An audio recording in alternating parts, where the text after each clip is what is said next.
une bonne opération? Est-ce une mauvaise opération? Était-ce opportun aujourd'hui de racheter ces actions-là? Et quel sort attendu après cette acquisition par l'État gabonais? Là est le menu principal de notre intervention de ce jour.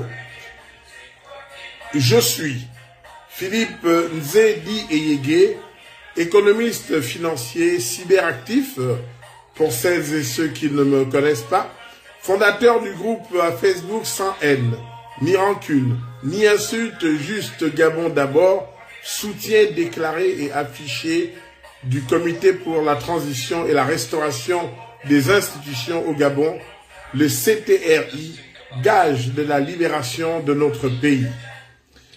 La semaine dernière, nous avons abordé la problématique question du chômage des jeunes au Gabon et nous avons insisté sur la prise en compte par les pouvoirs publics de la mise en place d'un fonds spécial de soutien et de garantie aux PME-PMI gabonaises, histoire de booster sérieusement cet important secteur de notre tissu économique, véritable vivier pour l'emploi durable des jeunes, avec pourquoi pas un retour de qualité progressif et planifié de certains de nos compatriotes issus de la diaspora à la compétence avérée.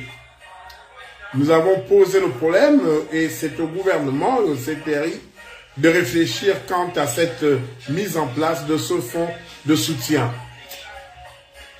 Ensuite, avant que nous n'entamions à proprement parler notre thème du jour, nous voudrions, à chacun de nos passages, chaque semaine, nous voudrions réitérer notre appel en vue d'une reconnaissance officielle de la République gabonaise envers deux de ses enfants, deux de nos aînés, deux de nos mamans et deux de nos papas, qui luttent au quotidien, combattants infatigables qui, au péril de leur vie, luttent pour l'enracinement d'une réelle démocratie au Gabon, à savoir Madame Pauline Ningon et Monsieur Luc Bengon-Si.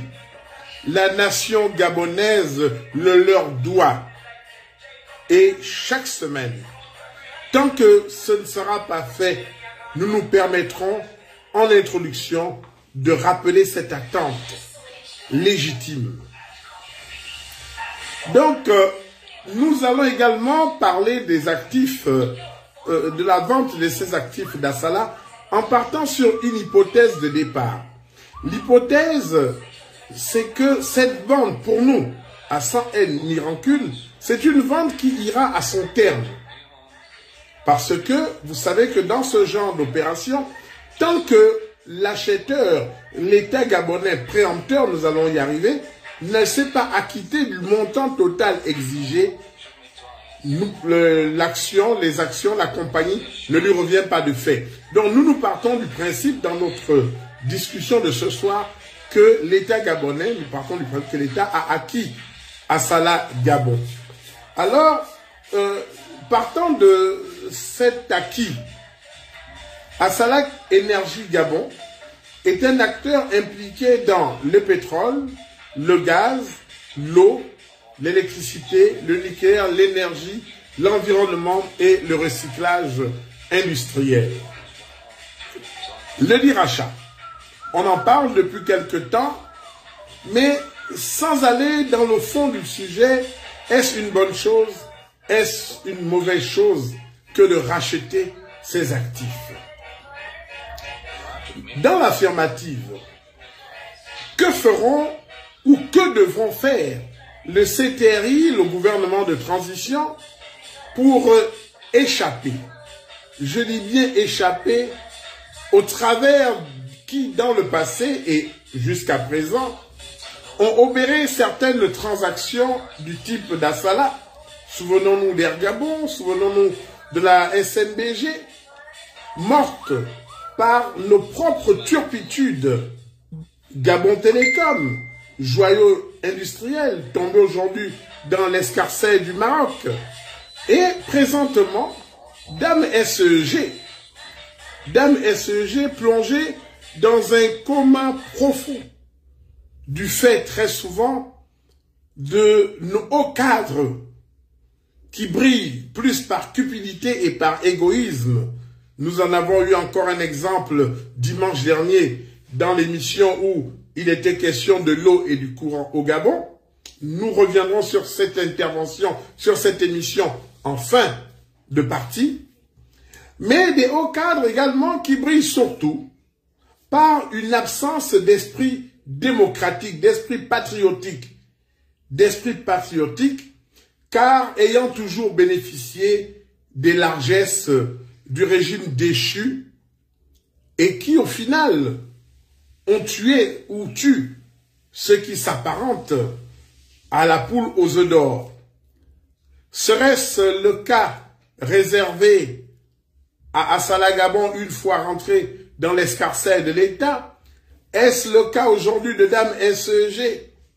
Cette question du rachat des actifs d'Assala par l'État gabonais via son bras séculier qui est la gabonaise Oil Company, la GOC, est une question qui s'impose aujourd'hui à nous.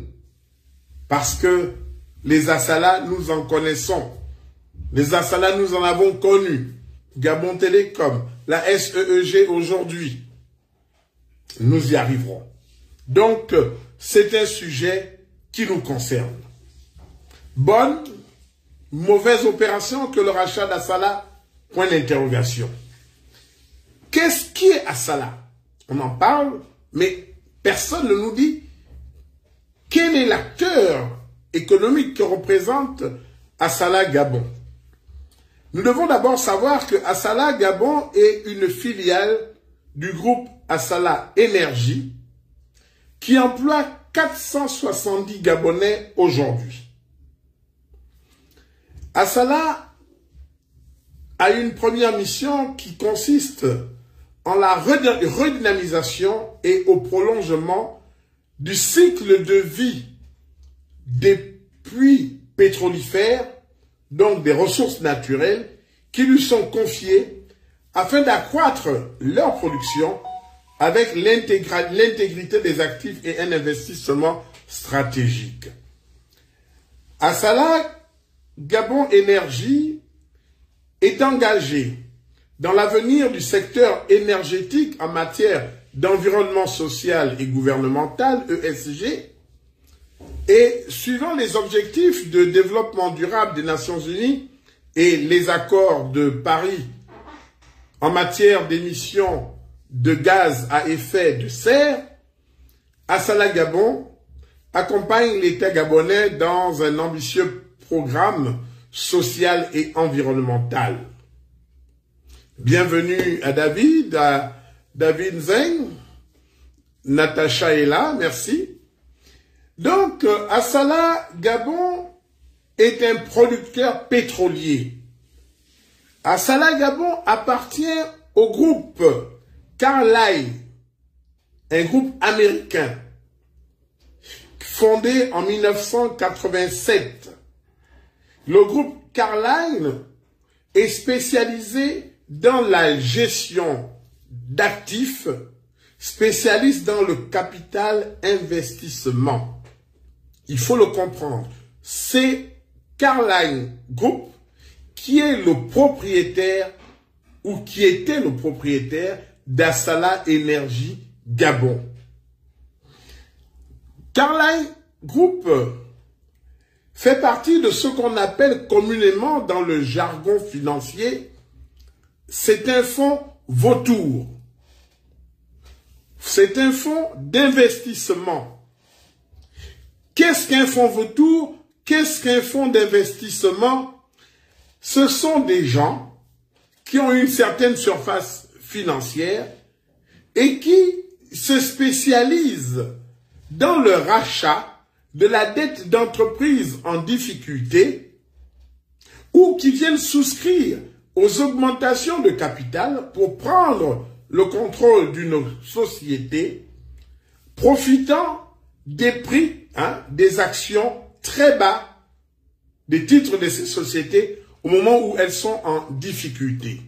Donc, ce sont des spécialistes de la finance, ce sont des spécialistes de l'investissement qui viennent acheter et qui attendent le moment propice, le moment opportun, le moment où les actions prennent de la valeur pour pouvoir les revendre et au passage faire ce qu'on appelle des plus-values, faire réaliser leurs bénéfices. Donc, ce sont des investisseurs financiers qui ne sont guidés que par une logique financière de rentabilité. Voilà ce qu'est Caroline, propriétaire d'Assala Énergie Gabon. Il est important que nous le comprenions. En 2017, il y a donc de cela 7 ans aujourd'hui, quand Assala Énergie Gabon acquiert des puits vieillissants de Shell Gabon,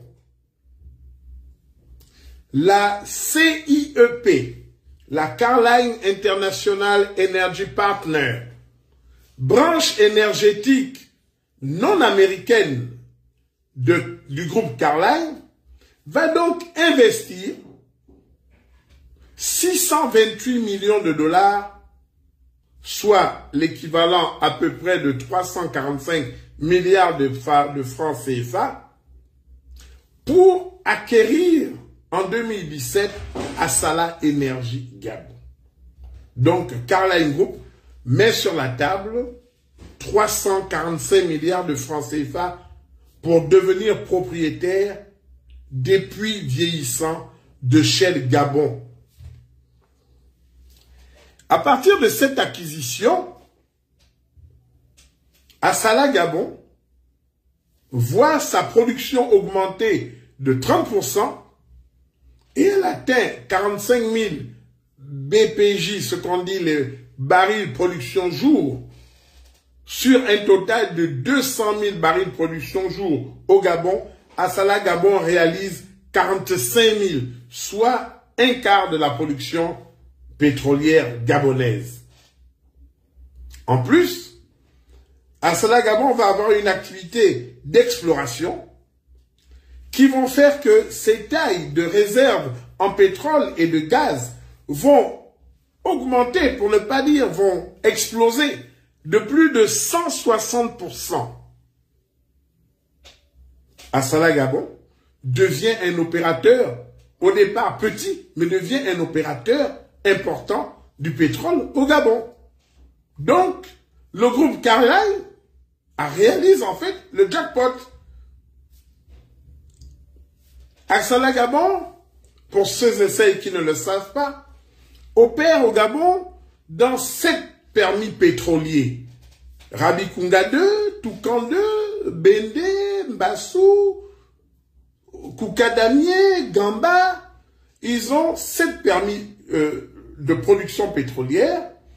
Et en 2019, soit 2 ans après 2017, 4 des 7 permis de production onshore, donc sur site, sur terre, ont été renouvelés pour 25 ans, d'où une société qui a donc une espérance de vie intéressante, et ils réussissent en 2019 à avoir 3 nouveaux permis d'exploration onshore, toujours, qui ont été acquis, Mutamba Ironi 2, Nziembu 2 et Ozigo 2.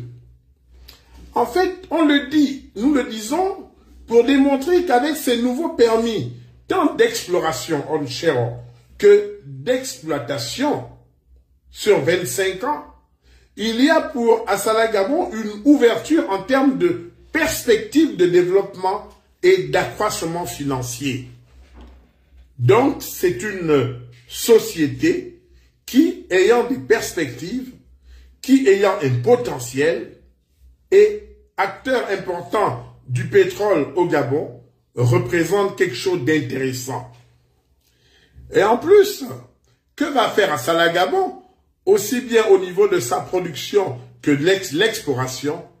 Assala Gabon va également devenir un opérateur d'infrastructure de soutien à sa propre production avec son propre réseau de pipeline à terre et un terminal, son propre réseau terminal d'export basé à Gamba, histoire de maîtriser et de réduire ses coûts de production. C'est dire qu'Assala Gabon, c'est quelque chose d'intéressant. Quatrième pays producteur de pétrole d'Afrique au sud du Sahara, avec, nous l'avons dit précédemment, 200 000 barils jour. Le Gabon, depuis plus de 64 ans, se contente de vendre ses matières premières, notamment le pétrole, et avec le fruit de ces ventes, les devises, le Gabon achète des produits manufacturés qui sont importés de l'étranger sans qu'il y ait un réel impact au niveau de l'économie nationale, puisque nous importons pratiquement 90% de ce que nous connaissons. Et pour qui connaît les chiffres que représente le secteur pétrolier au Gabon, il faut savoir que c'est un secteur qui est le premier secteur d'exportation au Gabon.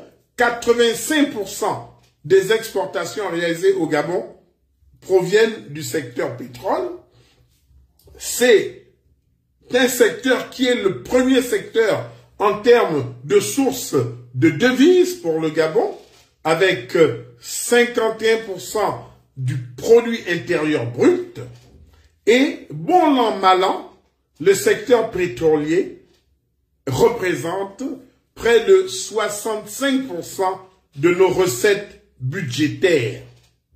C'est dire l'importance. Et c'est pratiquement inimaginable qu'après 64 ans, devant un tel tableau, nous vivons au Gabon le contraste que, pays producteur de pétrole, nous n'avons aucune entreprise, nous n'avons aucune emprise dans ce secteur pourtant si vital de notre économie. C'est dire, chers frères et sœurs, l'importance de ce que revêt l'achat des actifs d'Assala, une première chez nous. On n'avait, à la limite, même pas besoin de pinailler ou de réfléchir ou d'hésiter ou de vouloir résister face à une telle opportunité. Le rachat des actifs d'Assala est une saisissante opportunité pour le Gabon d'intégrer enfin le club UP fermé des pays producteurs explorateurs, histoire par cette présence, outre les royalties, les devises espérées, histoire d'y marquer notre empreinte, notre souveraineté à l'heure où nous prenons le Gabon d'abord. C'est ainsi que, quand en août 2023, donc août dernier là, août qui est notre référence par rapport à notre essor vers la félicité, par rapport à cette libération du Gabon, quand en août 2023, c'est-à-dire soit 6 ans après avoir acquis Assala Énergie Gabon, quand en août 2023, le groupe français Morel et Prom, société énergétique française, décide de racheter Assala Énergie Gabon pour 730 millions de dollars, soit 440 milliards de francs CFA. Nous allons y aller doucement afin que vous compreniez avec les chiffres. Quand le groupe français Morel et Prom décide de racheter Assala Gabon auprès de Carlyle Group sur la base de 730 millions de dollars, donc sur le prix de 440 milliards de francs CFA, cette volonté d'achat inclut à l'intérieur une reconduction d'une ligne de crédit de 600 millions de dollars, donc de 365 milliards de francs CFA. C'est-à-dire que le prix proposé par Carlyle, qui était donc de 440 milliards à Morel et Prom, dans ces 440 milliards, il y a un crédit de 365 milliards dans le contrat. Ce qui veut dire que le montant à payer cash au départ, c'est un paiement de 75 milliards de francs CFA, les autres 365 milliards faisant l'objet d'un crédit. Et à ce niveau, Carlyle, qui avait acheté à un certain prix, 300 et quelques milliards, les puits vieillissants de Shell Gabon, si Carlyle vend en août 2023 à Morel & Prom, Carlyle réalise une plus-value de 62 milliards de francs CFA. Voilà le décor en août 2023, quand va intervenir la Gabonaise Oil Company, la GOC, qui est le bras séculier de l'État gabonais en matière de gestion pétrolière, après le coup de la libération du 30 août. Quand le coup de la libération intervient, les plus hautes autorités, dont le général président de la transition, Brice Clotaire Oligui Nguema,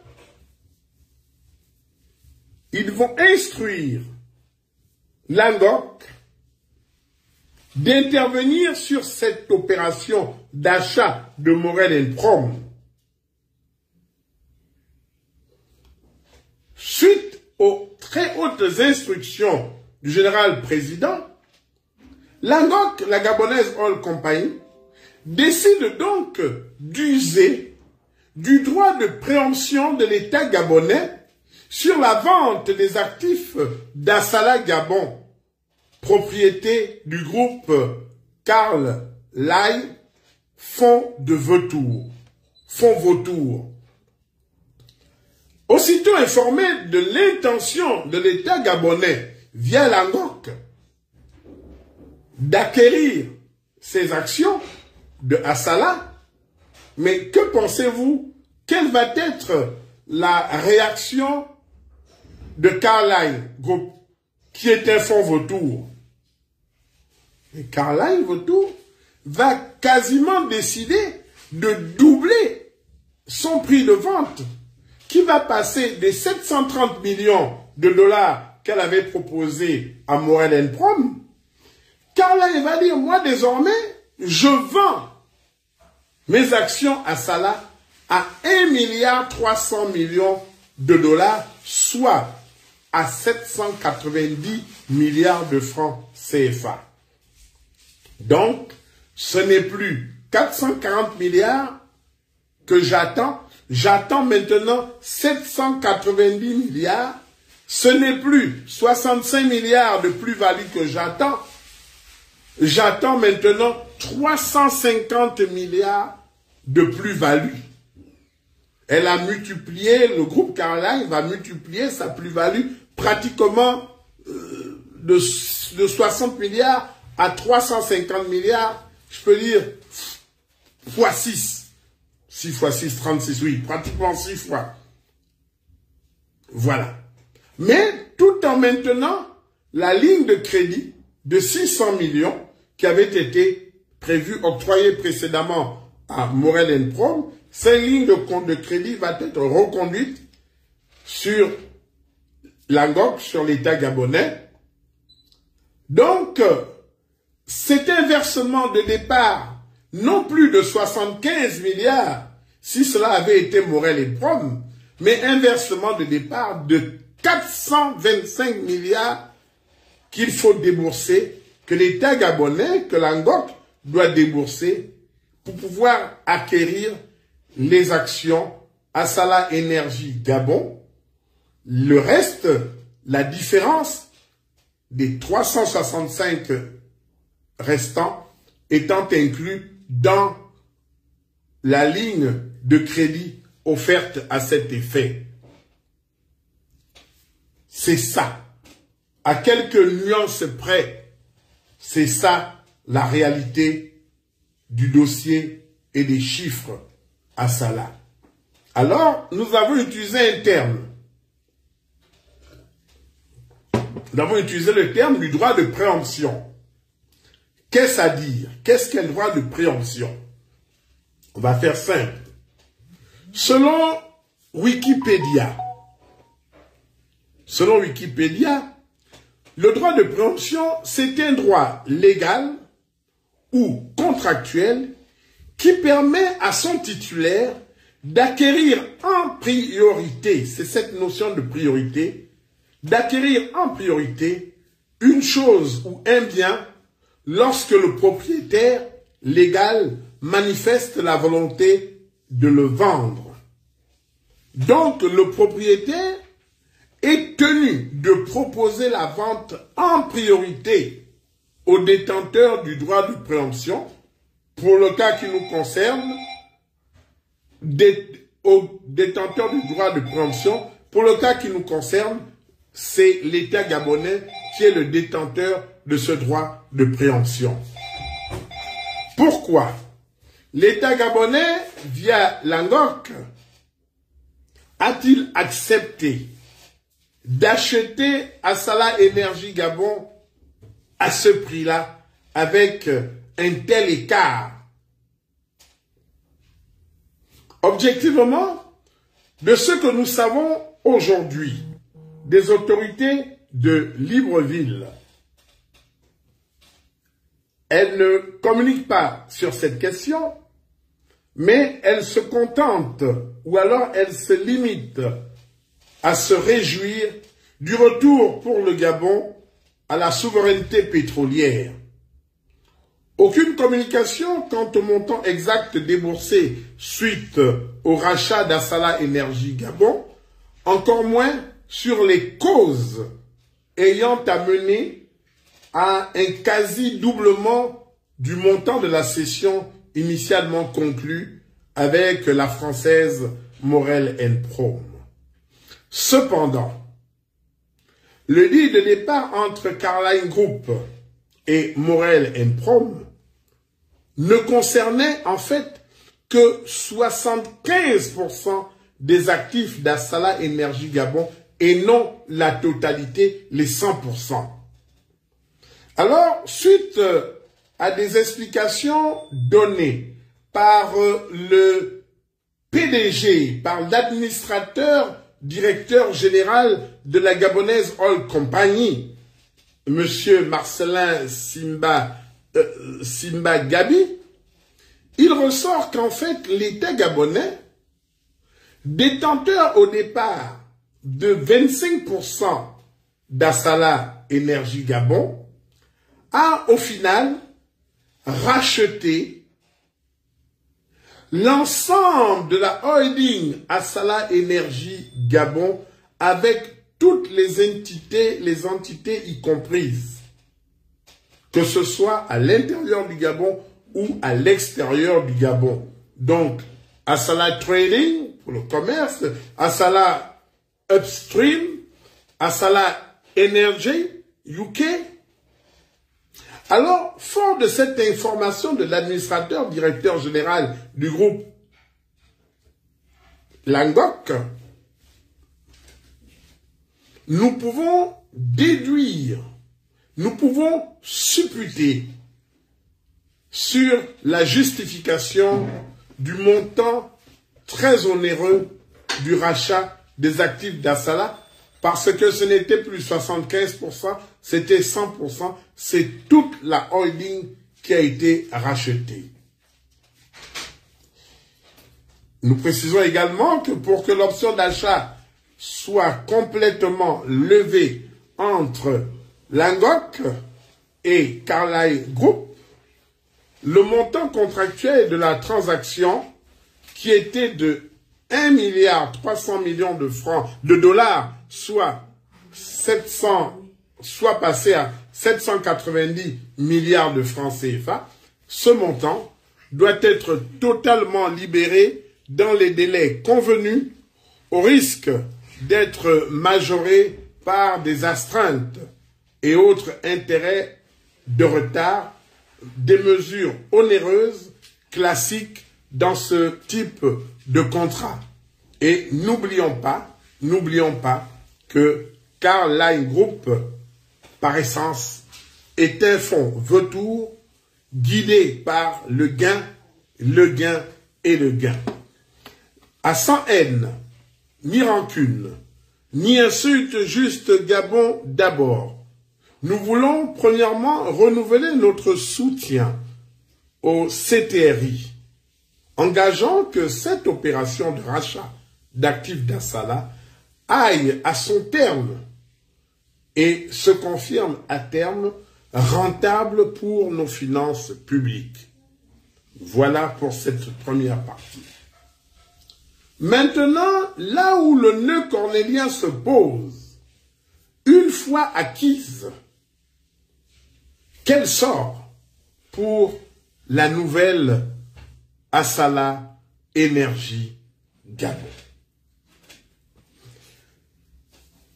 Sans haine, ni rancune, ni insulte, juste Gabon d'abord, garde l'espoir tenu qu'avec la chute du régime déchu, et ce, malgré la persistance de certains indices favorables à une survivance du PDG, nous gardons l'espoir qu'inévitablement, plus rien au Gabon ne sera comme avant, une fois dépassé ce que nous pouvons qualifier d'atermoiement des premiers mois.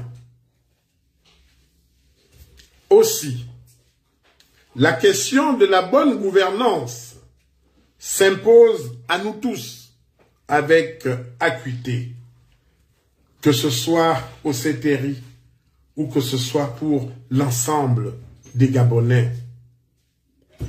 Habitués pour notre malheur aux gestions d'épicerie familiale, sans souci ni respect pour l'outil de production, pour les travailleurs qui sont dans ces sociétés, où la caisse de l'entreprise se confond avec le porte-monnaie de l'administrateur directeur général.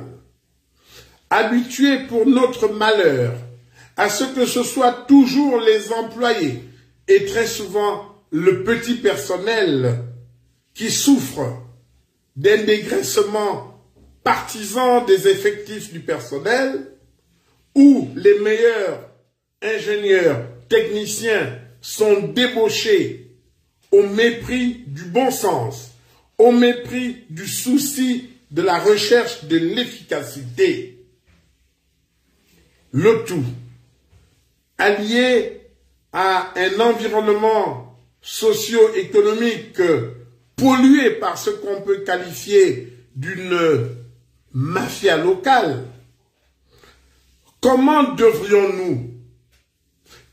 pourrions-nous aider, assister les nouvelles autorités, le CTRI, le gouvernement de la transition, à ne plus tomber dans nos travers passés, afin d'améliorer la bonne gouvernance tout en nous débarrassant des vieilles et mauvaises habitudes qui ont fini par tuer plusieurs sociétés.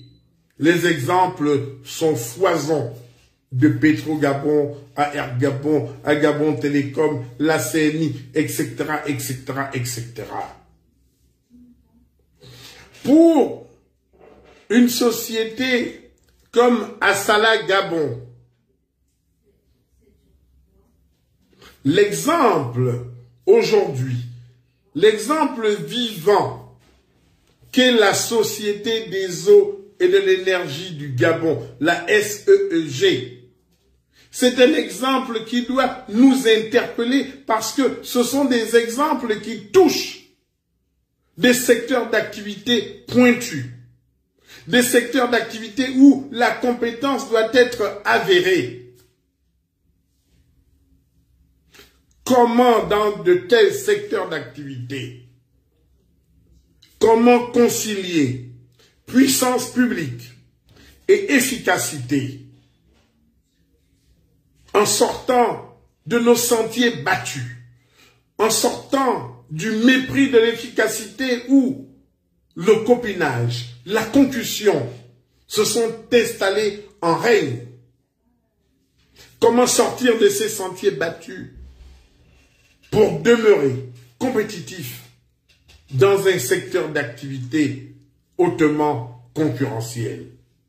Vous savez, aujourd'hui, si la SEEG n'avait pas le monopole de la distribution de l'eau et de l'électricité au Gabon, la SEEG aurait mis la clé sous le paillasson depuis belle lurette. Non pas que la SEG ne soit pas capable ou que la SEG ne puisse pas être rentable, mais du fait de cette mauvaise gestion qui est coutumière à nous tous. Le CTRI, plus que par le passé, devra profondément changer sans état d'âme les paradigmes et s'engager à maintenir le niveau des investissements pour permettre le maintien des performances d'Assala Énergie Gabon. Au niveau des valeurs, l'ANGOC, puisque c'est elle, à travers l'État, nouveau propriétaire, agissant pour l'État gabonais, la Gabonaise Oil Company devra s'engager à agir de façon responsable, en toute sécurité et en toutes circonstances. L'ANGOC devra donner à Assala Gabon les moyens d'atteindre ses objectifs dans le respect du potentiel de ses équipes. L'ANGOC devra veiller à la prolongation de la vie des champs pétrolifères pour Assala. Elle devra s'assurer à ce que le partenariat soit gagnant pour tous, gagnant-gagnant, afin d'assurer sur le long terme des impacts positifs en provenance de toutes les opérations réalisées par Assala.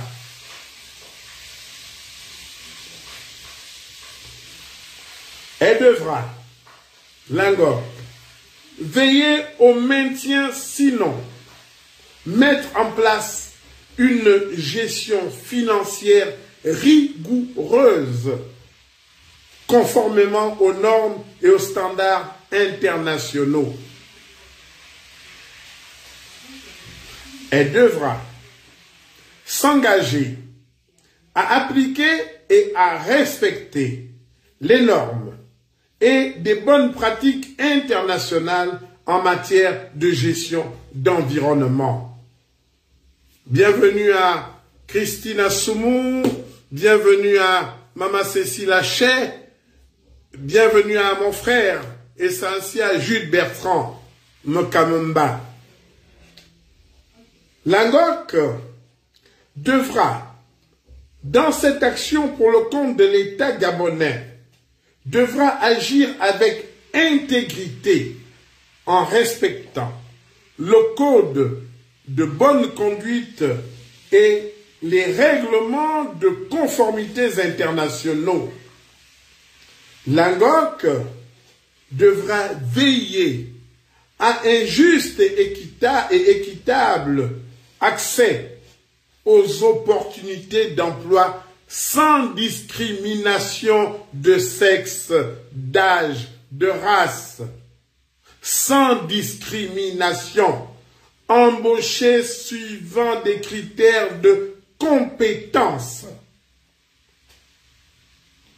Cette liste, cette énumération est loin d'être exhaustive, loin d'être limitative. Ce ne sont que des points, des indices. En français facile, pour la bonne marche d'Assala Énergie Gabon Nouveau Régime,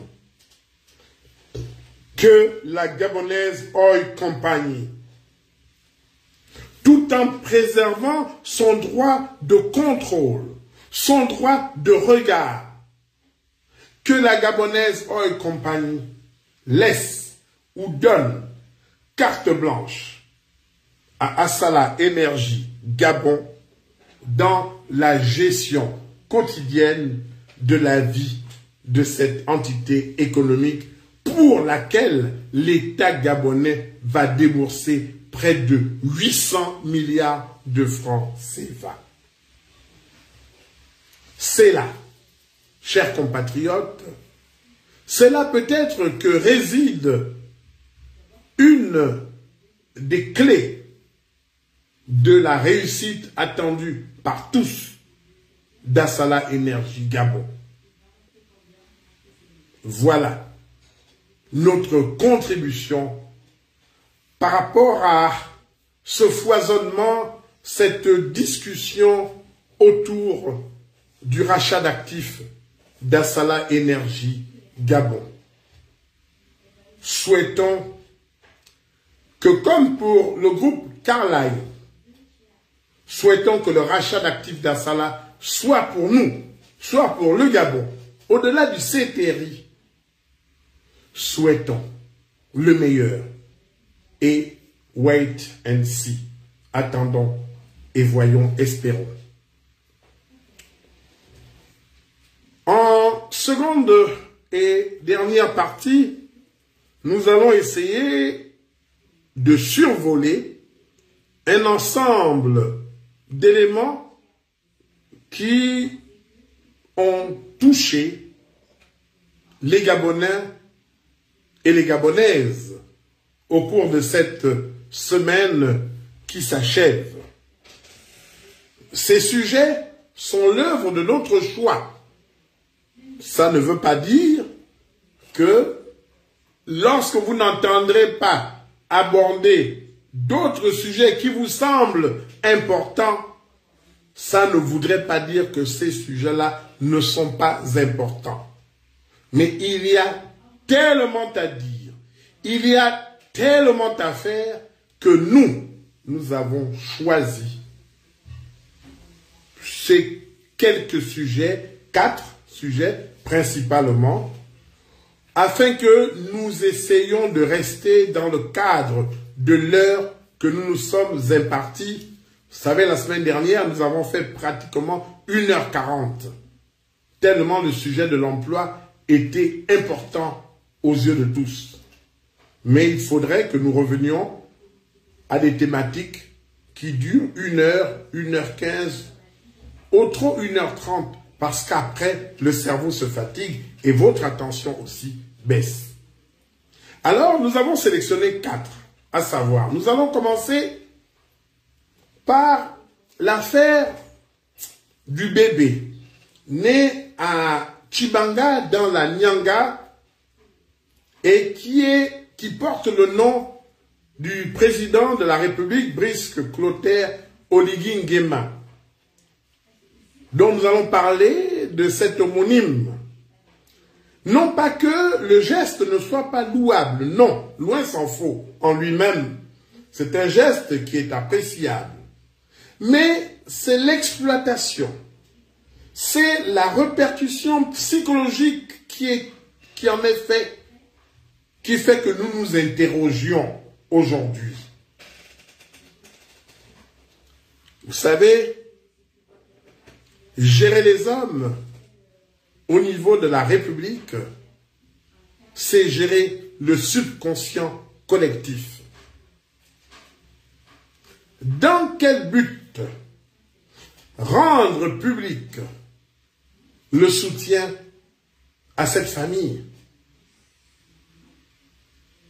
Pourquoi ou pourquoi pas avoir médiatisé la remise d'un kit, la remise de 5 millions de francs CFA pour l'homonyme du président de la transition.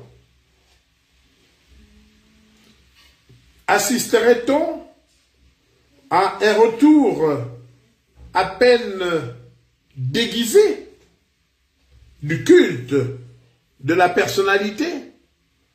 Point d'interrogation. Mais à qui le tour? À qui le tour avec son bébé? Au doux nom évocateur, ça peut être demain bébé Zita, Oligingema, avec l'espoir nourri et entretenu au vu des images que nous avons publiées à sans haine, ni rancune, ni insulte, juste Gabon d'abord, avec l'espoir d'un retour de 5 millions de francs CFA.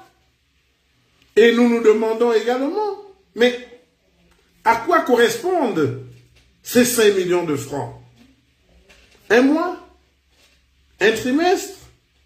Un an de subsistance? Et après, que feront ces parents avec qui ont reçu cet argent? Après, nous pensons que c'est un mauvais exemple qui a été donné à Tchibanga. C'est une mauvaise interprétation de leur geste qui a été faite parce que si tout le monde rentre dans cette brèche, ben il va falloir distribuer 5 millions à chacun des homonymes. Je crois que dans le subconscient collectif, nous aurons un effet contraire de bouille de neige. Ce n'est pas bon. Alors,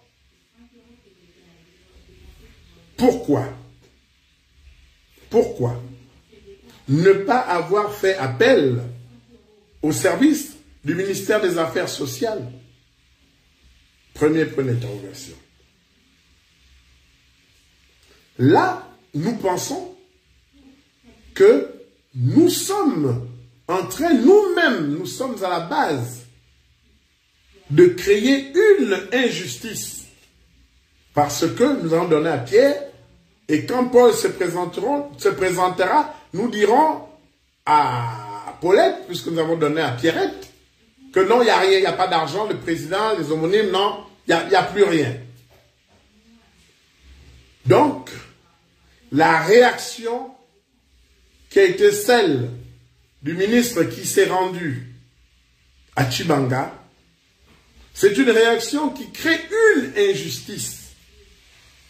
Le gouvernement, le CTRI ne sont pas là pour créer de l'injustice. Alors, que faire? À sans haine, ni rancune, ni insulte, juste Gabon, d'abord, nous proposons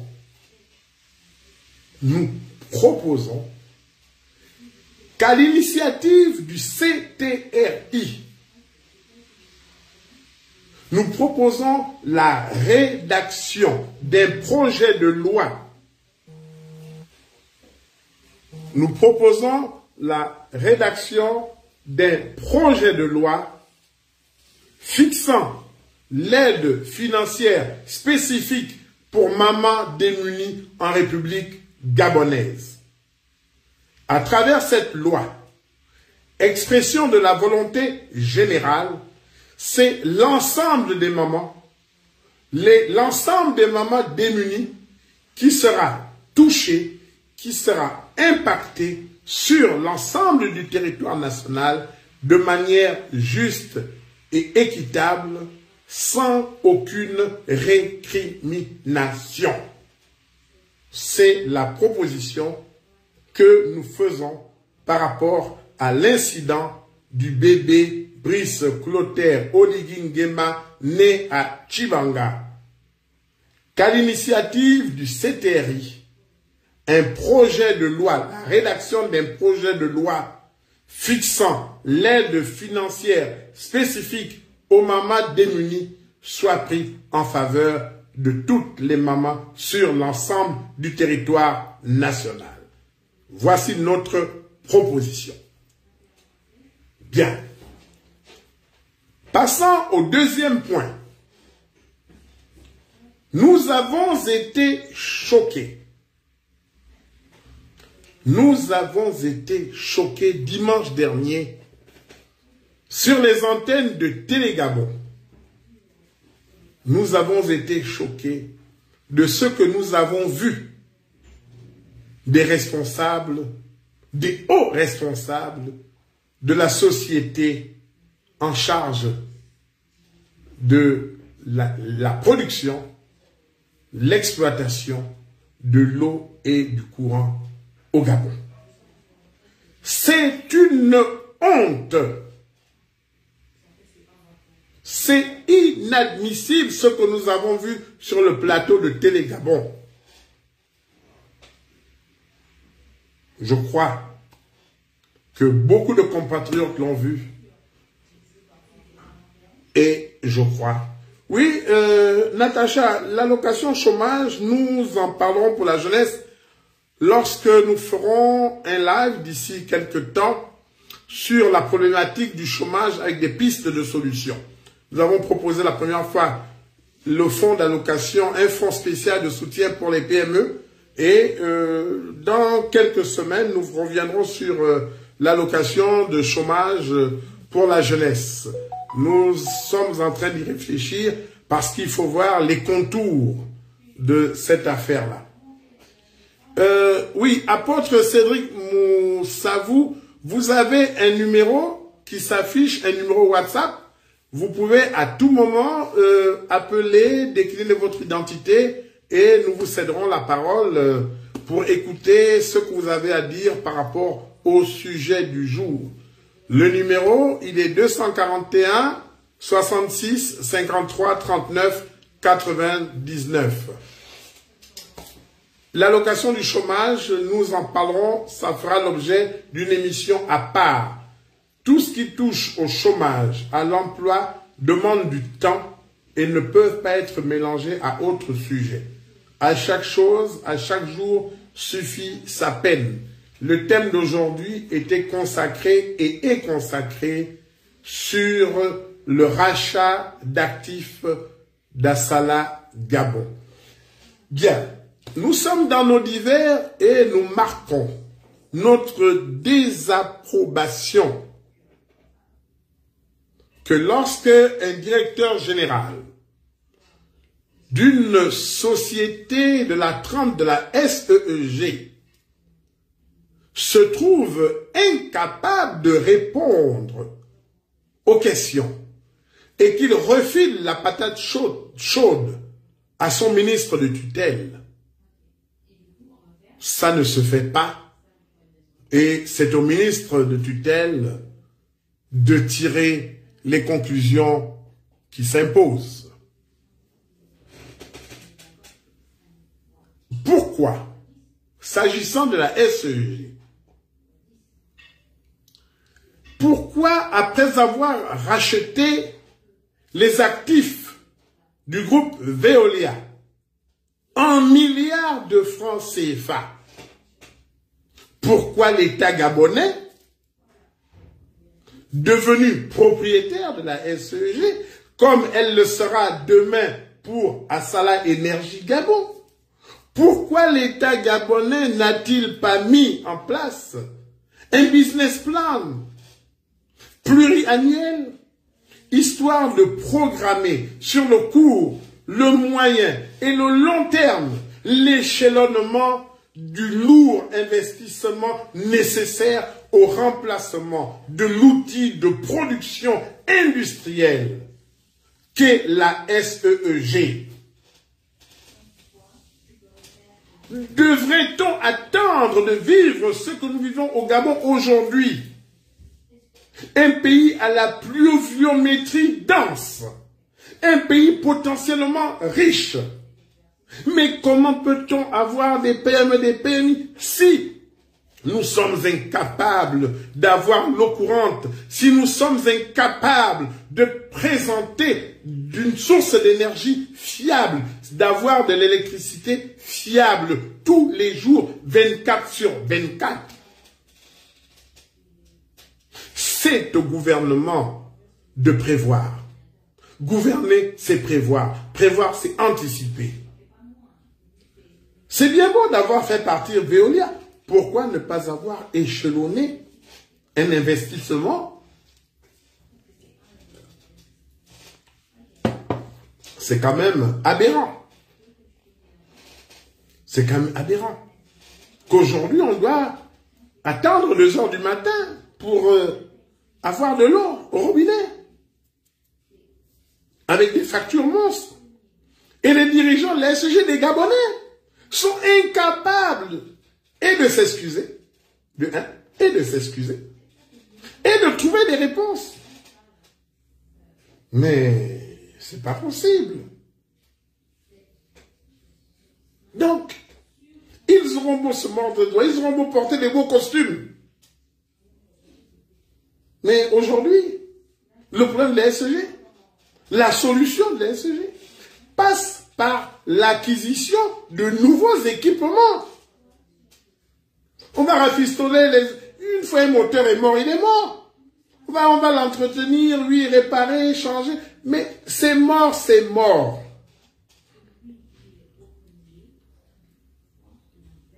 Il faut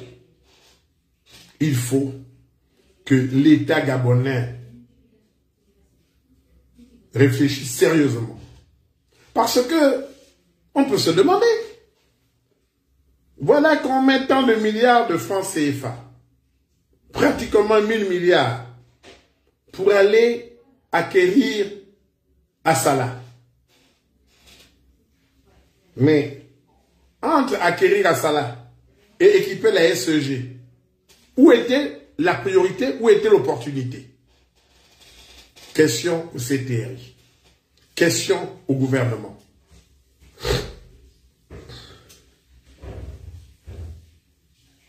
On n'a pas besoin de sortir génie des Ponts et Saucé ou de je ne sais quelle école polytechnique pour comprendre que le problème de la SG, c'est un problème du matériel de production qui est vieux, qui est vieillissant et qui ne correspond plus aux normes actuelles, qui ne correspond plus à l'accroissement démographique que connaît le Gabon, notamment le Grand Libreville.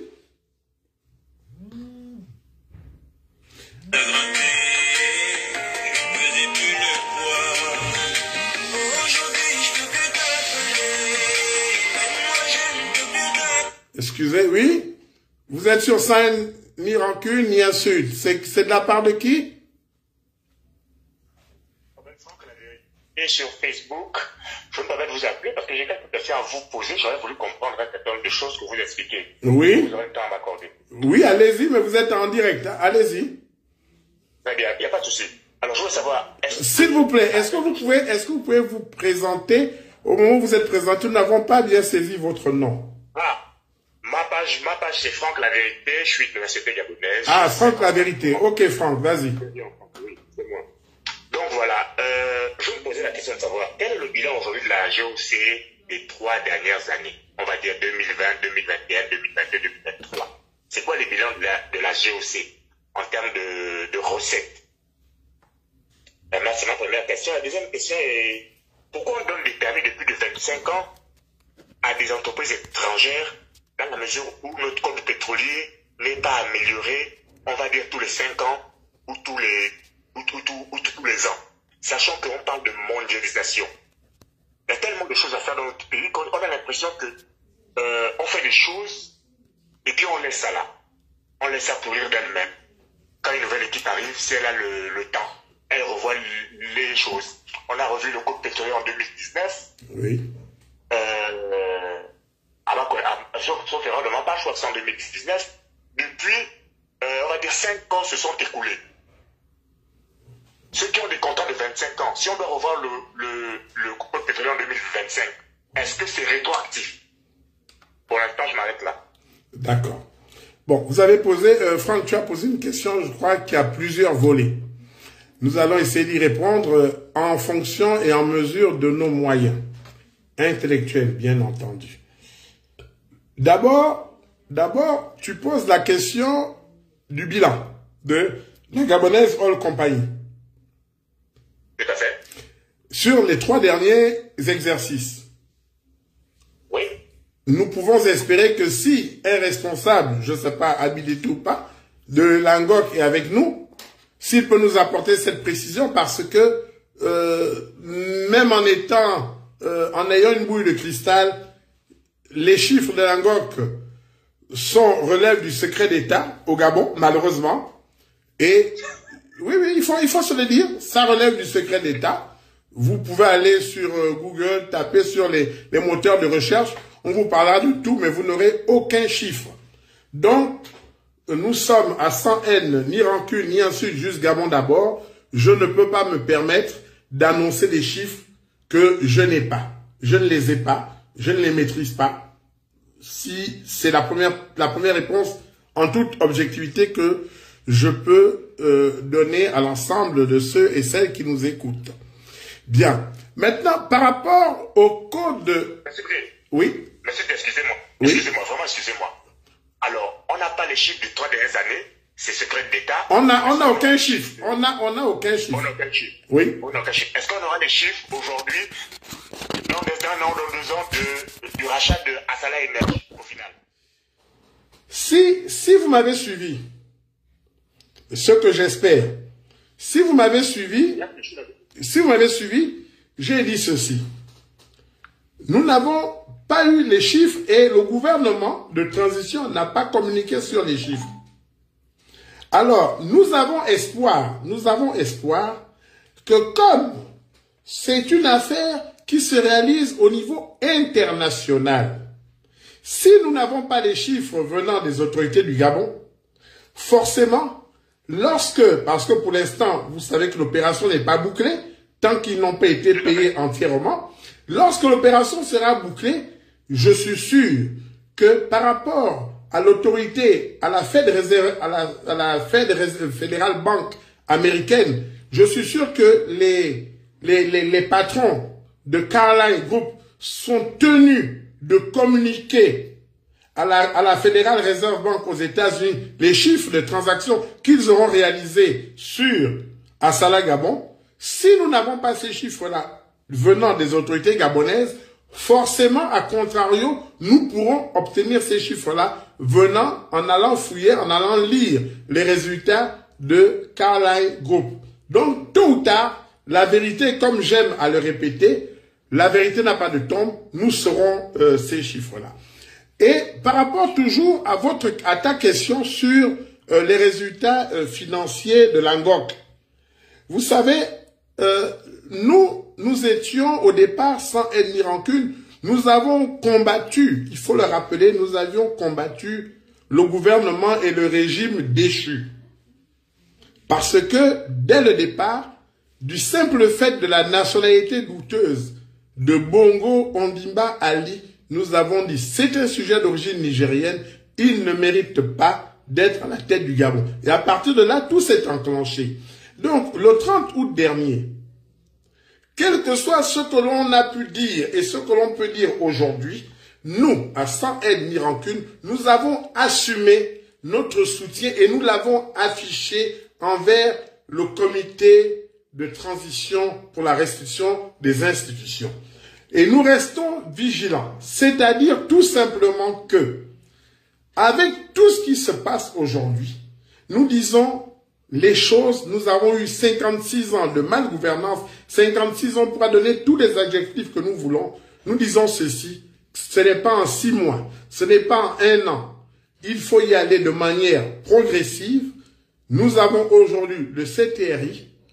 Nous avons des récriminations contre ce même CTRI. On a eu à faire des lives sur les nominations. On a eu à faire le maintien, des lives sur le maintien de certains caciques du PDG. Donc on lui a de dénoncer.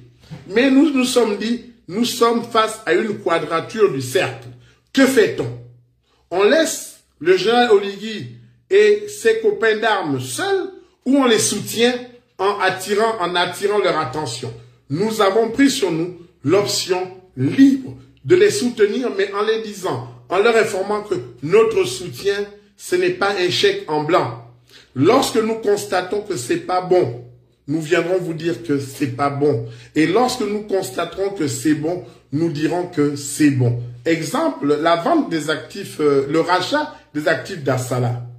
Nous avons tout est à faire au Gabon. Tout est à construire au Gabon. Est-ce une priorité aujourd'hui pour nous de mettre tant de milliards dans le rachat de ces actifs? Dans un sens, on peut se dire non. Je suis en train de développer le cas du manque d'infrastructures obsolètes au niveau de la SEEG aujourd'hui. Quand on est au Gabon, ceux qui sont au Gabon savent de quoi je parle. Les coupures intempestives, l'absence d'eau dans les robinets. Mais on pourrait se dire, est-ce que l'opportunité, s'il y a de l'argent, si le pays est juteux, comme le président Brice Clotaire l'a annoncé quelque part, au Sénégal, je crois, que le pays est juteux en demandant à certains de la diaspora sénégalaise qui avaient terminé de rentrer au Gabon, d'apporter leurs connaissances au Gabon. Mais si le pays est juteux, est-ce que ce n'était pas une priorité, s'il y a de l'argent, d'aller d'abord redresser la SEG qui est mort-vivant, la SEG est dans un état comateux, et comme je le disais précédemment, si la SEG n'avait pas l'exclusivité de la distribution de l'eau et du courant au Gabon, ce serait une société qui aurait mis la clé sous le paillasson depuis belle lurette. Donc, je pose par exemple la question, nous posons la question de dire, n'eût-il pas mieux valu que d'acheter les actions à Salah, d'aller financer l'équipement de nouveaux outils, outils industriels au bénéfice de la SEG. Bon, la décision politique a été prise. Les techniciens se sont mis dessus. Nous gageons que si, vu que Assala est une société porteuse, ça marche, nous disons, ne venez pas détruire l'outil de production avec des recrutements de copains. C'est le chef d'État qui a envoyé que recruter M. Franck à 10 millions par mois, sans aucune analyse de dossier, sans compétence aucune. Nous disons qu'Assala, qui est dans un secteur hautement concurrentiel, laisser Assala faire ce qu'elle sait faire de mieux, c'est ce qu'elle a toujours fait de mieux depuis 2017, rapporter de l'argent pour que, comme Caroline Group aujourd'hui se lèche les babines parce qu'il réalise une plus-value financière phénoménale, plus de 300 milliards de francs CFA, nous disons que nous espérons que cet achat aujourd'hui qui nous saigne en termes financiers, dans 2, dans 3, dans 4, dans 5 ans, puisse rapporter autant de milliards au gouvernement gabonais, à l'État gabonais, pour que cela puisse permettre de se redéployer dans d'autres secteurs qui en ont besoin. Mais pour revenir, oui, vous aviez posé une question par rapport au code minier ou au code pétrolier. Excusez-moi, monsieur, juste pour revenir sur quelque chose qui me paraît assez improbable. C'est mon avis, je peux me tromper. Pourquoi investir sur Assala alors qu'on a plusieurs blocs pétroliers disponibles non exploités au Gabon? Pourquoi aller investir sur Assala alors qu'on a plusieurs blocs pétroliers qui ne sont pas, je dirais, encore en exploitation? Pourquoi? Moi, je me pose la question. Oui, et là, je peux vous répondre. Dites-moi. Dites-nous. Oui, je peux vous répondre et je crois que c'est une explication qui, je crois, je me permets de vous la donner. Pourquoi Assala? La question des blocs que vous dites, des blocs existants, mais vous allez exploiter un bloc à partir de quoi? En répondant à cette question, Assala nous offre l'opportunité parce qu'Assala a déjà une base. Assala a des techniciens. Assala a des hommes. Assala a des pipelines. Assala a une technicité. Assala a une compétence reconnue dans ce secteur d'activité, aussi bien au niveau de la production onshore que de l'exploration onshore. Donc, vous ne pouvez pas rentrer dans un secteur comme tel si vous n'avez pas un minimum de compétences, où donc Assala va servir, ça c'est mon entendement, et je pense que c'est celle qui a milité dans le sens du rachat des actifs d'Assala. Assala va être la base qui va permettre au gouvernement de donner à Assala certains permis afin de renforcer son exploitation. Il fallait bien partir de quelque chose d'existant. Et aujourd'hui, quelque chose d'existant... Non, laissez-moi terminer. Non, laissez-moi terminer. Laissez-moi terminer, s'il vous plaît. Je sais que je comprends que vous avez compris là où je voulais en venir, mais sachez que ce n'est pas un débat entre vous et moi. Il y a d'autres compatriotes qui nous suivent, qui ont besoin de comprendre. Donc, souffre, que j'explique aussi pour que l'ensemble soit édifié. Assala, si Assala est bien géré, c'est ça notre inquiétude. Assala revenu dans l'escarcelle de Langok. Si Assala est bien géré, Assala devrait permettre que, dans le sens de ta question, certains champs, certains puits soient attribués justement à Assala pour que le bénéfice en revienne au gouvernement gabonais. C'est dans ce sens également que je dis que c'est une bonne chose et nous devons soutenir le CTRI dans le rachat d'actifs d'Assala. Je vous redonne la parole. D'accord, je voulais savoir juste comme ça, moi je ne vous juge pas parce qu'on est en train de débattre entre Gabonais, vraiment un débat citoyen ouvert, il n'y a pas de conflit. Tout à fait. Il n'y a pas de haine. Nous sommes à 100 haine. Nous sommes à 100 haine, nous sommes à 100 haine, ni rancune, ni insulte. Juste Gabon d'abord. D'abord. Moi je parle d'un principe qui est simple. Il faut que vous compreniez quelque chose. Assala exploite au Gabon, Carlyle revend à l'étranger. Les revenus ne sont pas les mêmes. Il faut que vous compreniez ça. Ça veut dire quoi? Ça veut dire que, comme pour le cas de Total qui exploite au Gabon, et c'est Total Trading en France qui vend le pétrole que Total exploite au Gabon. Tout à fait. Dans le cas d'Assala, Assala exploite au Gabon, c'est Carlyle International qui vend le pétrole à l'international. Les prix ne sont pas les mêmes. Ça, il faut qu'on soit d'accord dessus. Est-ce que jusque-là, ça va? Mais, monsieur Franck. Oui. Nous sommes parfaitement d'accord. Retenez maintenant, vous aussi non, vous aussi, retenez que désormais, ce ne sera plus Carlyle qui va vendre, puisque le Gabon a racheté la holding.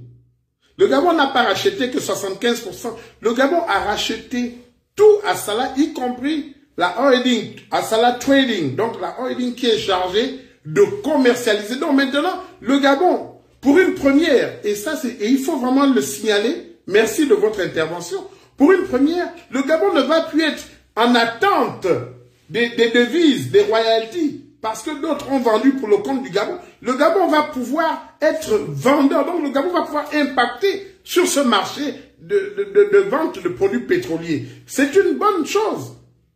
C'est une très bonne chose. Là, ce ne sera plus... Maintenant que nous sommes propriétaires, maintenant, nous on a dit, on a pris l'hypothèse de base, de départ, en commençant notre entretien. Non, laissez-moi terminer. Nous avons pris l'hypothèse de base que l'opération se réalisera. Inch'Allah, on croise les doigts. Assala devienne Assala pour le compte du Gabon à travers Langok. Donc, à partir de ce moment-là, les produits qui sont issus de cette production, de cette exploration, que ce soit en gaz, en butane, en tout ce qu'on veut, mais c'est vendu pour le compte du Gabon, pour le bénéfice du Gabon. Et c'est dans ce sens, M. Franck, que votre première question sur les chiffres des 3 exercices précédents, devient encore une question cruciale. Parce que lorsqu'on va attaquer ces commercialisations et tout ça, Langok, la Gabonaise compagnie, ne pourra plus se permettre d'être gérée dans l'opacité complète comme elle l'est aujourd'hui. Donc, votre question reprend ce que nous demandons maintenant maintenant que vous êtes venus, c'est comme si on ouvre la boîte au Pandore. Peut-être que eux, en rachetant Assala, ils n'avaient peut-être pas pensé que, mais à partir du moment où Assala est racheté, à partir du moment où ils vont être sur le marché de vente du pétrole, les chiffres seront connus. On saura que le baril du Brent anglais se vend à tel, on saura que le baril du pétrole à New York se vend à tel, ils ne pourront plus ça va être coté au niveau international. Donc, l'ANGOC sera obligé d'ouvrir ces livres de compte. Vous avez la parole. D'accord. Alors, je vous pose toutes ces questions parce que je ne dis pas que je suis j'exerce dans le domaine, mais en tant qu'intermédiaire de commerce, j'ai eu l'opportunité de traiter certaines affaires. Je l'avais compris, hein. Je l'avais compris. Allez-y. Okay, d'accord. Je l'avais compris. Okay. Il faut avoir ce qu'on appelle un réseau de distribution. Première chose. Il faut après avoir de cela un réseau de distribution avec un contrat gagnant-gagnant. Ça veut dire quoi? Ça veut dire simplement que même si la GOC a des puits de barils à du pétrole, il le stocke où? Et il le revend à qui? Et quel est le carnet de commande actif qui lui permet d'investir aujourd'hui 700 millions sur Assala, qui sait que dans son carnet de commande, on lui a recommandé, quand j'ai dit une connerie, 3 millions de barils par mois à livrer sur un contrat de 3 à 4 ans. C'est comme ça que les autres fonctionnent. Excusez-moi, hein, je ne veux pas donner de cours de trading ici. C'est comme ça que ça fonctionne. C'est-à-dire que moi, je vends que du Brut ou du Bonny Light sur le marché international. Je m'organise avant d'acheter un puits de pétrole ou d'acheter un bloc pétrolier. Je m'organise à avoir des contrats viables avec les producteurs ou les raffineries capables de recevoir les quantités nécessaires. Dans le cas du Gabon, nous on vend tout et on ne garde rien. Et on touche des commissions dans le même produit que nous vendons qui sort de notre sous-sol. On touche des commissions alors qu'on devrait toucher des royalties équivalents au prix du baril du pétrole avec les différents intermédiaires. Si on a payé cher, avec un prix plat, on a payé moins 10%.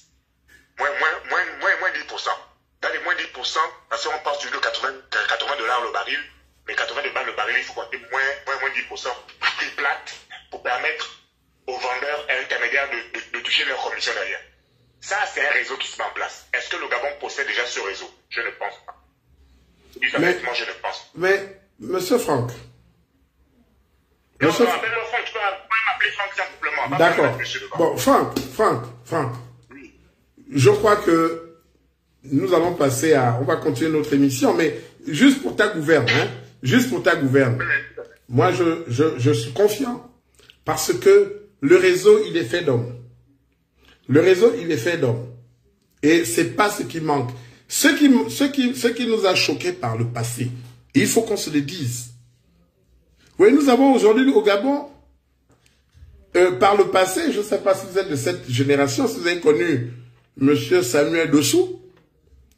Bien sûr. Bien. Vous voyez donc, voilà le cas de quelqu'un qui avait pratiquement une exclusivité en termes de commercialisation de notre pétrole, et il ne rendrait compte à la limite qu'à une personne et à Dieu. Donc, les personnes, il existe même des Gabonais qui sont même compétents dans ce secteur. Donc, de ce côté-là, je crois que nous devons insister auprès du CTRI et notamment auprès du général président de la République Clotaire Oligui Nguema pour que nous fassions ce qu'il y a de mieux. C'est une opération gagnant-gagnant et je crois que nous avons aujourd'hui une opportunité à saisir, malgré il peut avoir ce qu'il y a peu. Paris ne s'est pas construit en un jour, Franck. Nous avons dans quelques mois un dialogue national inclusif. Moi, je suis intervenu pour dire, le dialogue là, ça ne me semble pas clair parce que on n'a pas parlé de vérité et de réconciliation avant. Parce que si je me retrouve quelque part où il y a X Gabonais, exemple Marie-Madeleine Bouranso, j'aurais d'abord envie de la donner un coup de poing. Bon, on est dans sans haine ni rancune, hein, façon j'image.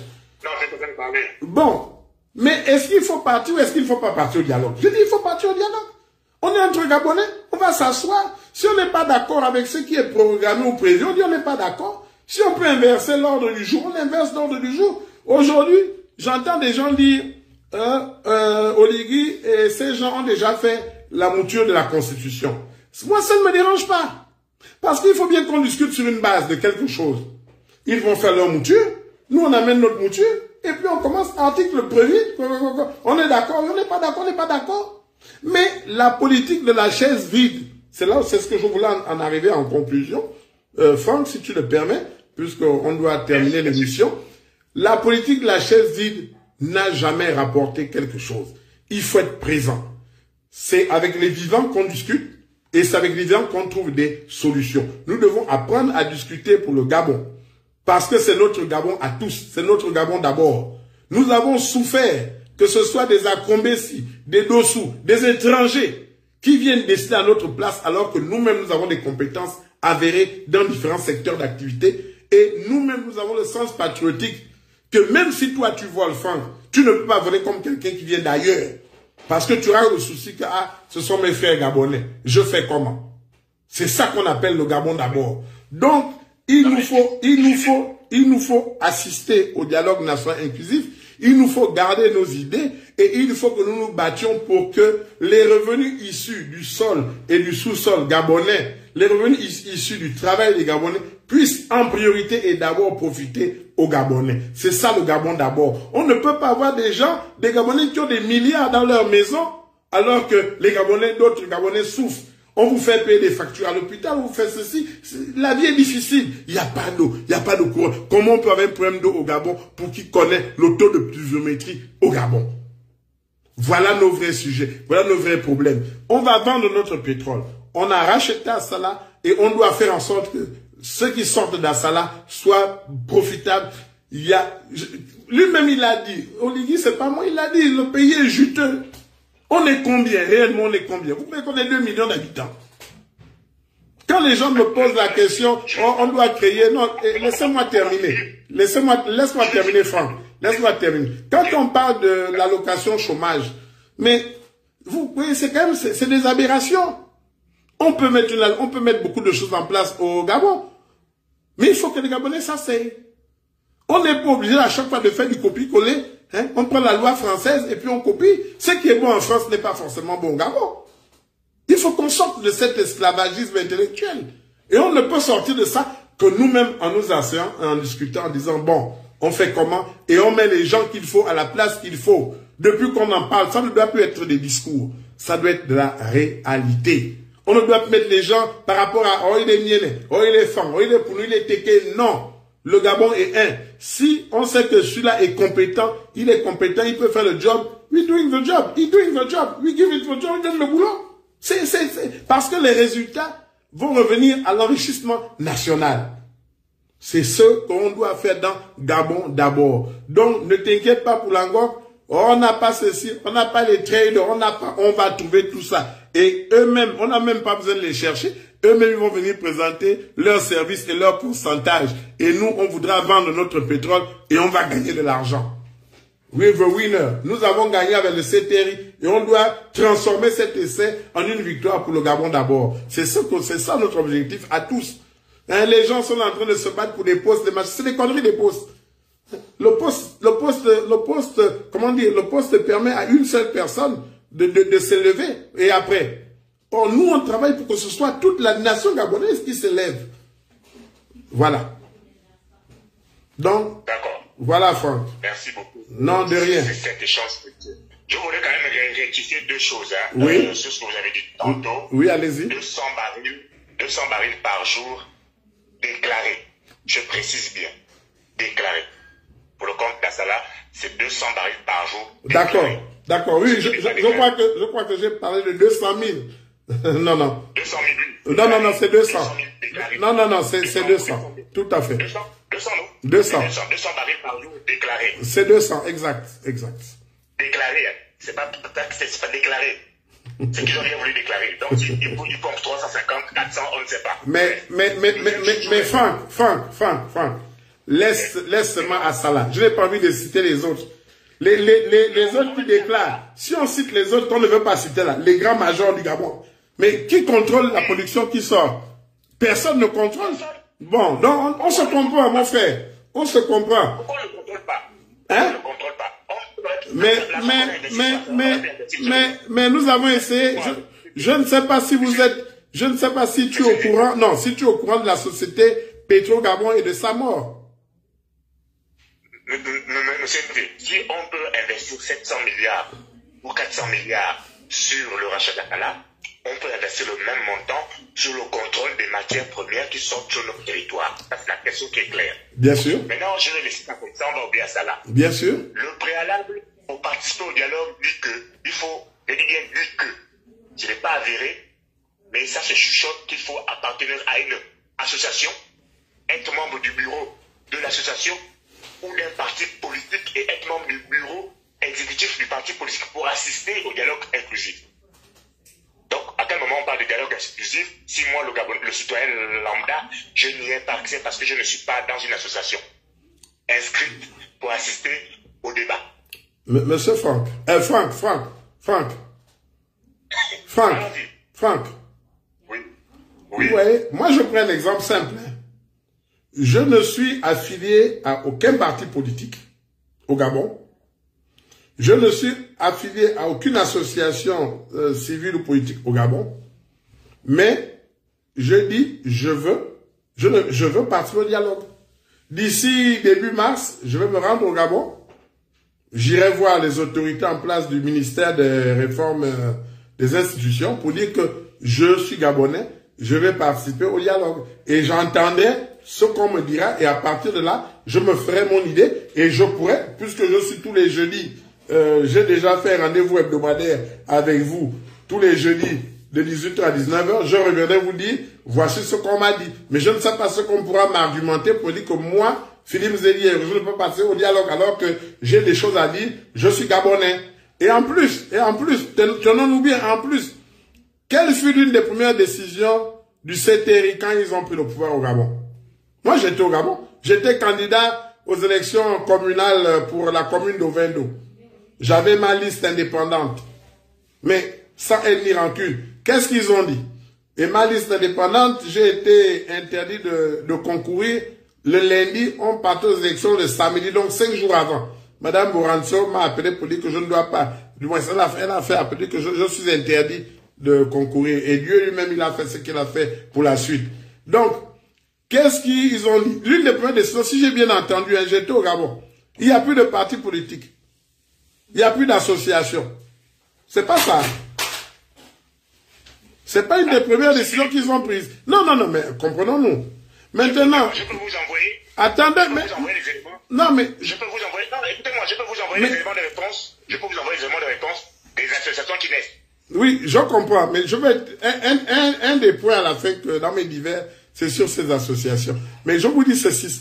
Ils ont dit, le CTRI en chef a dit, fini les partis politiques, fini les associations, nous sommes d'abord là, on traite d'abord le problème du Gabon. Donc, quand eux-mêmes ils reviennent dire qu'il faut être dans une association, dans un parti politique, mais je ne sais pas moi, c'est le singe qui se mord la queue, donc on saura. Moi, je ne peux pas répondre à leur place. Moi, je suis Gabonais, je vais aller au Gabon, je vous dis bien que je serai, je profite de l'occasion pour informer les uns et les autres, que début mars, je serai au Gabon pour aller m'inscrire et je voudrais participer au dialogue national inclusif.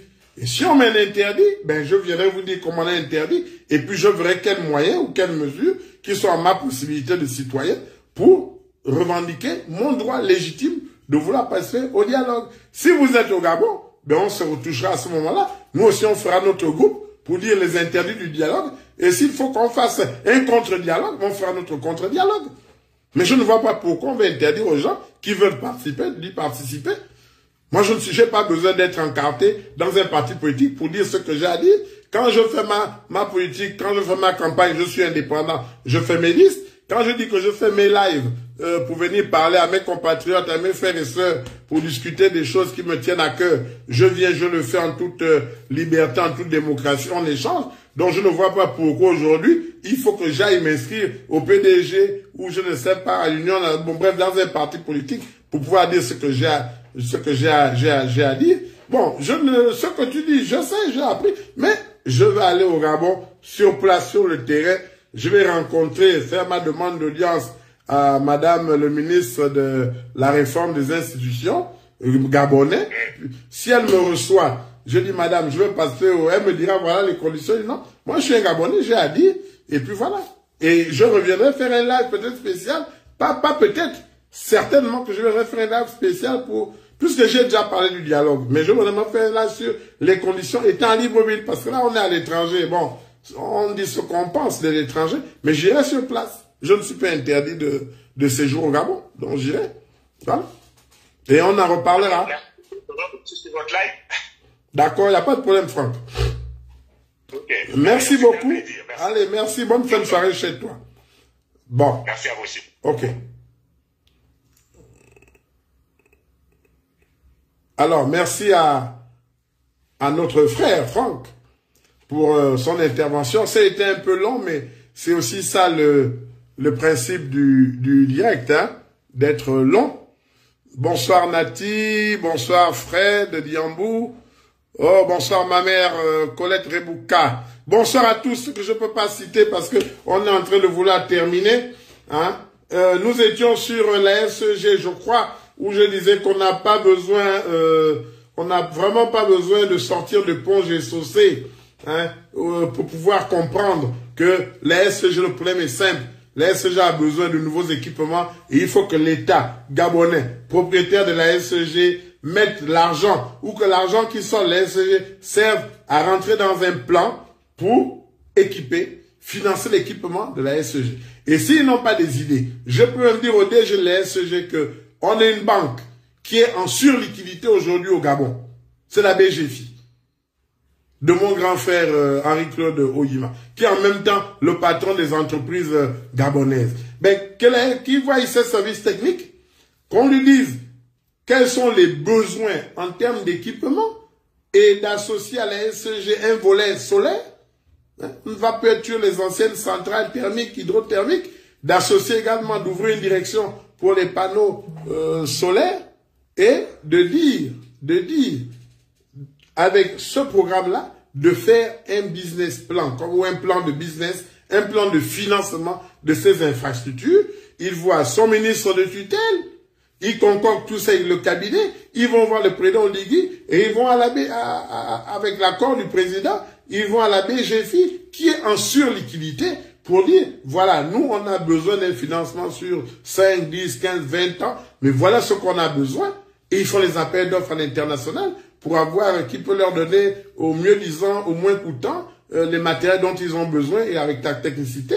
Et puis mettre en place ce programme-là, qu'on commence par Libreville et puis on va aller dans toutes les localités du pays afin que la SEG ait des équipements dignes d'un Gabon prospère, d'un Gabon qui veut appeler les entreprises à venir investir au Gabon. On ne va venir investir s'il y a des pannes de courant tous les jours.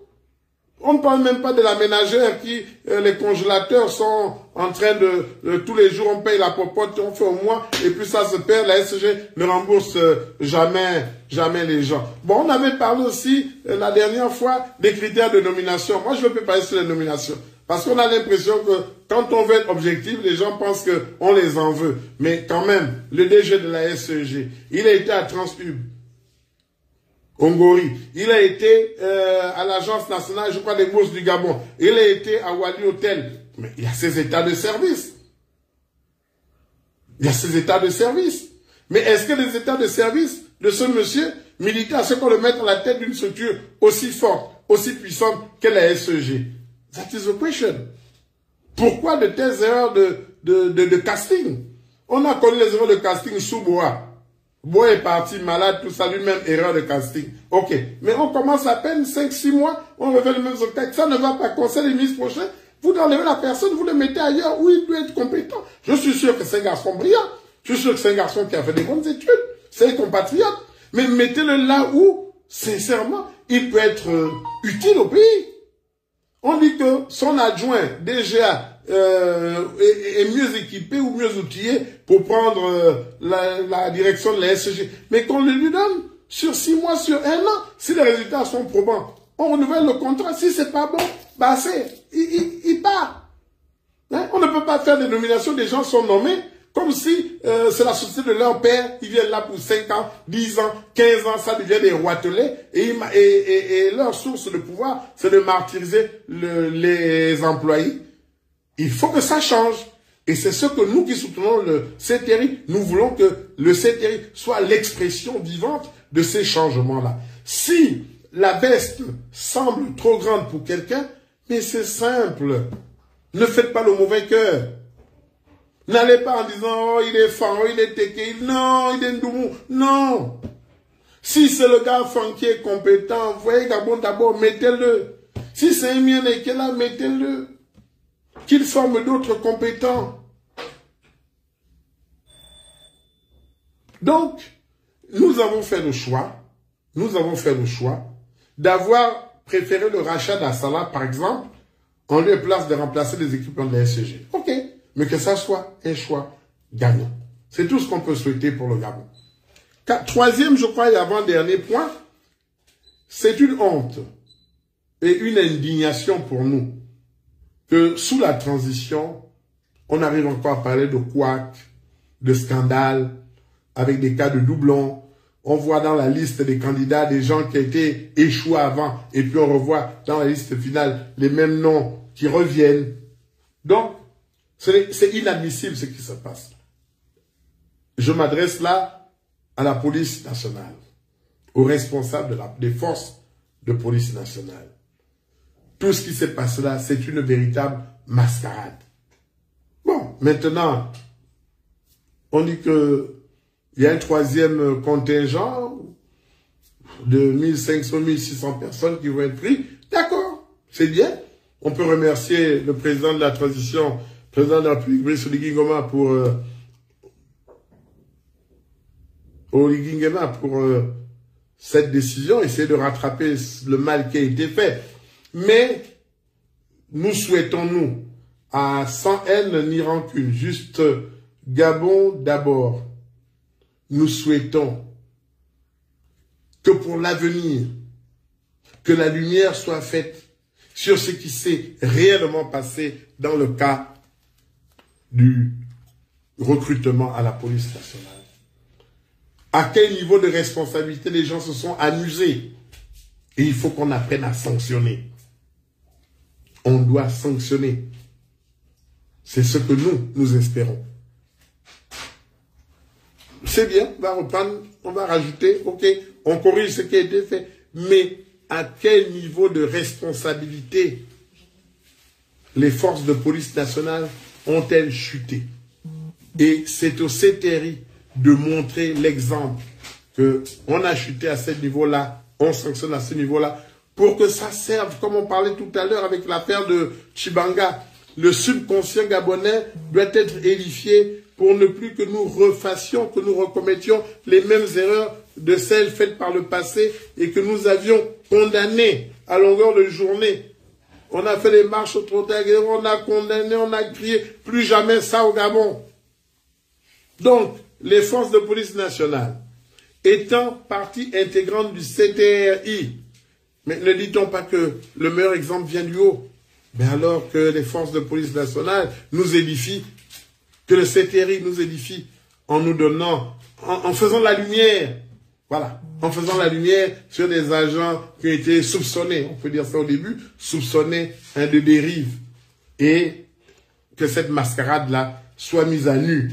Oui, on a par exemple des notes au Gabon où on voit les chefs d'état-major des différents corps qui décident de dire suspendez un peu les contrôles sur la voie publique. C'est plus des contrôles, c'est des arnaques.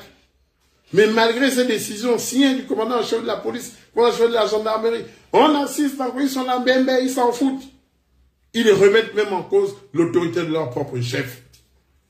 Nous souhaitons, poliment, mais nous souhaitons bien vivement qu'un terme et que la lumière soit faite sur cela.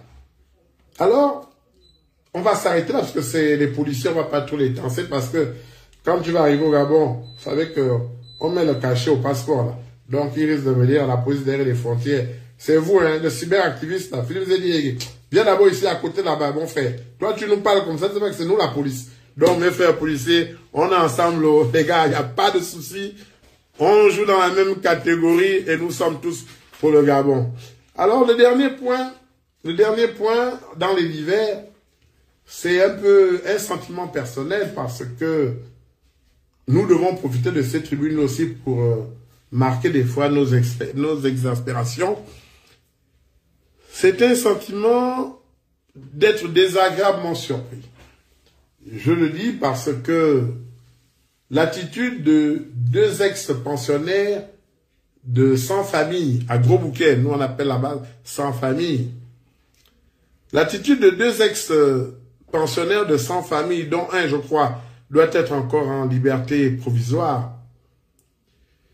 Cette attitude nous semble, elle nous choque, voilà. Ça nous choque parce que, une fois leur liberté retrouvée, Brice Lacruche Alianga et Justin Doudangoy, qui ont été des bourreaux du peuple gabonais à une certaine époque, du temps béni pour eux, du temps de la Gève, Steve, Doom Team, je sais pas quoi. Mais nous sommes vraiment surpris parce qu'ils donnent aujourd'hui l'impression, l'un joue en fausse modestie, avec sa Bible dans la main. Ils donnent cette mauvaise impression qu'ils n'ont rien retenu de leur passage à Sans Famille, à Gros Bouquet. Et qu'au final, bof, rien de bien grave ne leur est arrivé. Donc, la faute, c'est les autres qui ont été méchants avec eux. Eux, ils sont saints, ils sont blancs comme neige devant les Gabonais. Et donc, pour eux, allez, c'est reparti de plus belle. On fait des associations. On a même vu, j'ai reçu sur WhatsApp, sur Facebook, une association avec des vice-présidents, des kilométriques, des comités de ceci, des comités de cela. Mais vraiment, à la limite de l'insulte même, à la limite du mépris pour les Gabonais. Alors, c'est un peu notre dernier point pour dire que, et à Brice Lacruche Alianga, et à Justin Doudangoy, en liberté provisoire, même si aujourd'hui, vous avez retrouvé votre liberté, l'humilité précède la gloire. Appréciez d'être libre, appréciez d'avoir retrouvé vos familles respectives, et puis restez un peu dans vos coins, laissez un peu le temps de la politique, parce que n'oubliez pas quand même que, même si c'est eux qui vous y ont envoyé, vous n'étiez pas aussi blanc que vous voulez le faire croire. Attention, n'est pas derrière. Attention, c'est devant. Gardons. Gardons, chers frères, gardons en nous les valeurs liées aux mots-clés que sont honneur, fidélité, dignité et patrie. Quid? Que penser du rachat par l'État gabonais via son bras séculier, la Gabonaise Oil Compagnie, d'actifs d'Assala Gabon, Assala Énergie Gabon? Bonne, mauvaise opération? Je pense que nous avons démontré que l'opération en elle-même était une bonne opération. Et nous la soutenons. Et nous pensons, nous invitons les Gabonais à la soutenir. Et en deuxième partie, nous nous sommes un peu appesantis.